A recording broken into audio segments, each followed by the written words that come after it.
Vodka. No vodka. No vodka. No vodka. No vodka. No. ერთი ფრანგი რეჟისორისა და სხვადასხვა ეროვნების მსახიობების ისტორია. ყალბი მეგობრები ასეთია მოკლემეტრაჟიანი ფრანგული ფილმის სახელწოდება, რომელიც ახალგაზრდა რეჟისორმა გიორგი ვარსიმაშვილმა გადაიღო. ფილმის სცენარი ერთი სპექტაკლის პიგმალიონის გარშემო ვითარდება. გიორგი ვარსიმაშვილის კომედიურ სურათში ფრანგული თეატრის მსახიობები თამაშობენ. მათთან ერთად კი მთავარ როლებს ლაშა გურგენიძე და გიორგი ფაიანი ასრულებენ. საქართველოს ჩამოსვლა საერთოდ არ იყო დაგეგმილი, ეს ფილმი უნდა გადაგვეღო პარიზში, იმიტომ რომ მოქმედება ხდება პარიზში. და მე შევთავაზე უბრალოდ ის პირობები, რაც საქართველოში არის, ერთი იაფი არის ჩვენთან გაცილებით ვიდრე პარიზში. არ არის ეს ბიუროკრატიული ბარიერები. ნუ გარდა ამისა, მყავს ძალიან კარგი ტექნიკური ჯგუფი, სადაც ჩემი ოპერატორი გიორგი შანიძე. და ძალიან მინდოდა რომ მასთან ერთად გადამეღო. მე ვფიქრობ, ისინი არაფრით არ ჩამოვარდებიან ფრანგ ოპერატორებს.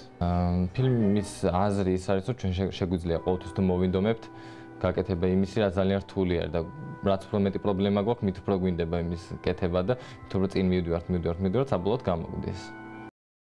ფილმის პერსონაჟების მთავარი დაბრკოლება ენის ბარიერია.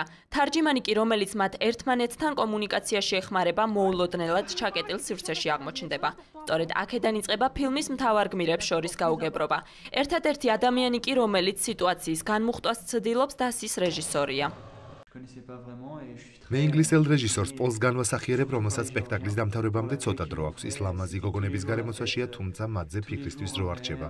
როცა გიორგი ვარსიმაშვილის სცენარი წავიკითხე, ძალიან ბევრი ვიცინე. იმედი მაქვს მაყურებელიც იმხიარულებს. საქართველოში პირველად ვარ და ქართველების სტუმართმას მიზლობით მოვიხიბლე. აქ კიდევ ერთხელ აუცილებლად ჩამოვა. ფილმში ჩემივე პროფესიის გმირს განვასახიერებ. ჩემი პერსონაჟი ფრანგი მსახიობია, რომელიც საკმაოდ პრეტენზიულია და მუდმივად საჭმელზე ფიქრობს. სპექტაკლში ყვავილების გამყიდვას ელაიზას ასახიერებს, რომელსაც პიგმალიონი გასტროლებზე წასვლის შანსს აძლევს. გიორგი ვარსიმაშვილი არის რეჟისორი, რომელმაც კარგად იცის რა უნდა. მასთან მუშაობა მართლაც სასიამოვნო იყო. ახლა ფილმის ბოლო კადრების გადაღებები მიმდინარეობს. გიორგი ვარსიმაშვილმა მოკლემეტრაჟიანი სურათის შექმნა სულ 5 დღე მოანდომა. გადასაღები მოედანი კი ამ ხნის განმავლობაში გრიბოედოვის თეატრი იყო.